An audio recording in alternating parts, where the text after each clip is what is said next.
Good morning, friends. Welcome back to my YouTube channel Medical Classes by Dr. Srinidhi Kumar Acharya. Please don't forget to subscribe my channel and also please give your valuable comments. You can also visit the playlist. In the playlist, I have provided almost all the topics in a very systematic order so that it is very convenient for you for the study purpose. Anyway, we were discussing about Bala shosha in children. Already we have completed 2 classes. Today is the third part. So, the shloka which is given in relation to the Bala shosha is Atyaha Swapna Shitambu Shleshmika Stanya Sevinaha Shisho Kafena Ruddeshu Shotasu Rasavahishu Arochakaha Pratishayo Jurakasascha Jayate Kumara Shushatihi Tataha Snigdha Shukla Mukhe Kshanaha. Now here separately no pathology of the disease has been mentioned, but Kafena Ruddeshu Shotasu Rasavahishu. So these are mentioned as one of the part of the pathology. Okay. So there is avarodha caused by the kapha in the shrotas. That is rasavahi shrotas. So rasavahi shrotas is the main one which gives the rasa. Aha rasa is converted into rasa dhatu and that is carried. So it plays a very important role in the nutritional supply to the body. So shloka is giving a hint that there is some problem in this particular rasavaha shrotas, which is greatly related with the supplying the nutrients to the different parts of the body, each and every cell of the body. So that we will see in detail. Now, in the last 2 classes we have got some basic understanding. Now we will go further. In the last class we have also seen that these are some of the causes of commonly pathology. There may be a child, why it is having malnutritious problem. So child may be having problem in relation to the nutrition, child may be having poor nutrition, some social issue may be there, malnutrition issues may be there, malabsorption may be there, some of the surgical problems may be there, faulty method of feeding may be there, increased demand may be there, or child may be recovering from recurrent respiratory infections, etc., or any chronic disorders, etc.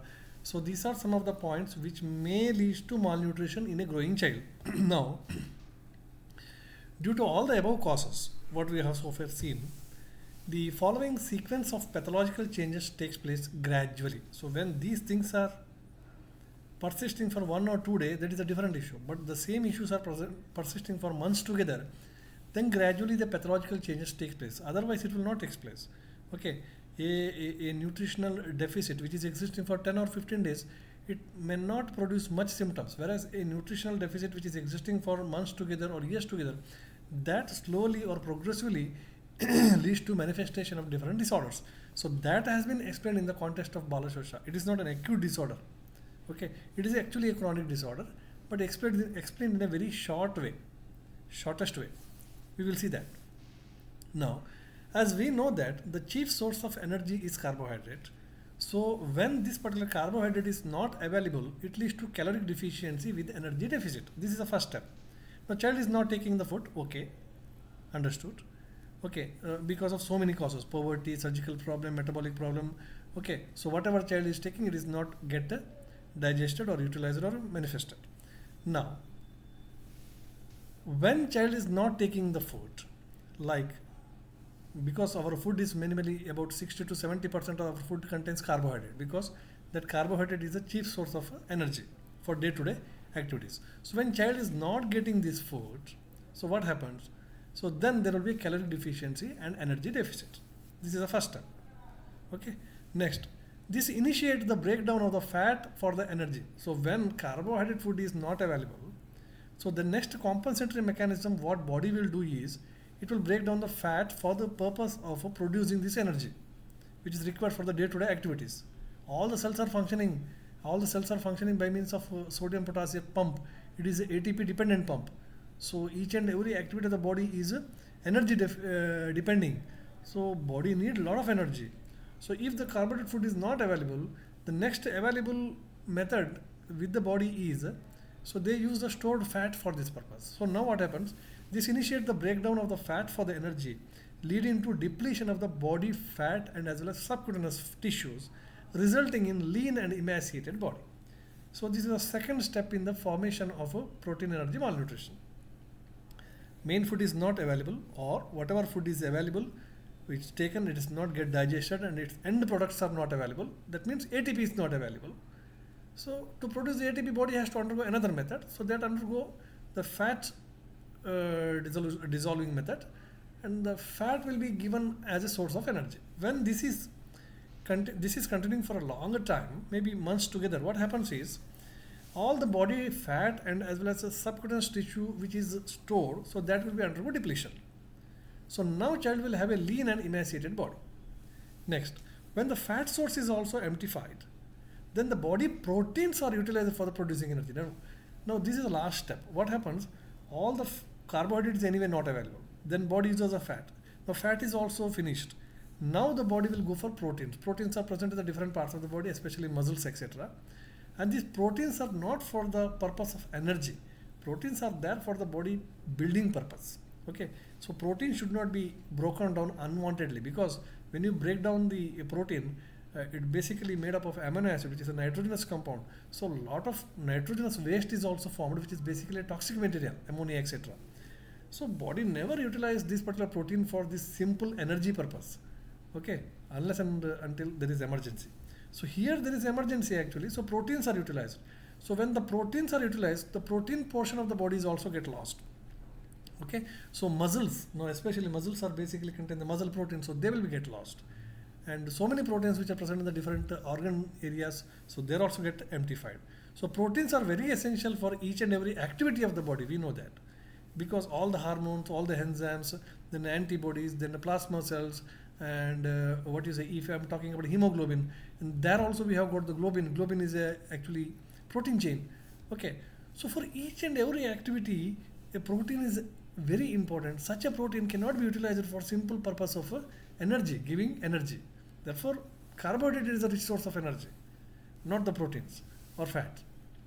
Now what happens?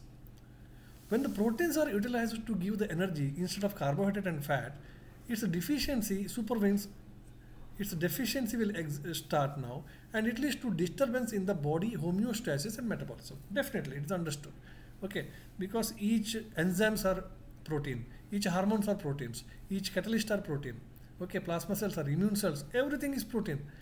When there is a protein deficiency, all these enzyme, protein, etc., they are not formed. Their deficiency will exist. So that ultimately result in disturbance in the digestion, metabolism, and body homeostasis. Now, there will be depletion of the body tissues, leading to the structural and functional shutdown. This gradually leads to structural and functional shutdown of the different body systems.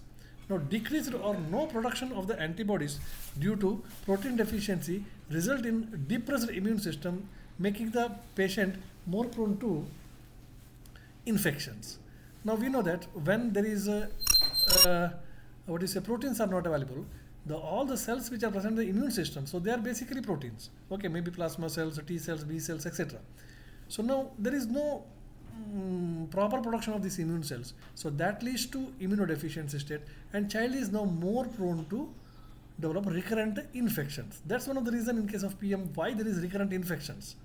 Okay, so now repeated infections, when such repeated infections occur, it causes further emaciation of the body, because with each infection the body growth goes back. Okay, so further emaciation of the body added with the already existing tissue loss.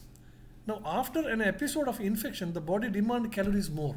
I told in the beginning also, whenever there is the infection, when the child is in the recovery phase, the demand is always more, but demand is not available because child is not having problem in food intake or nutrition, etc.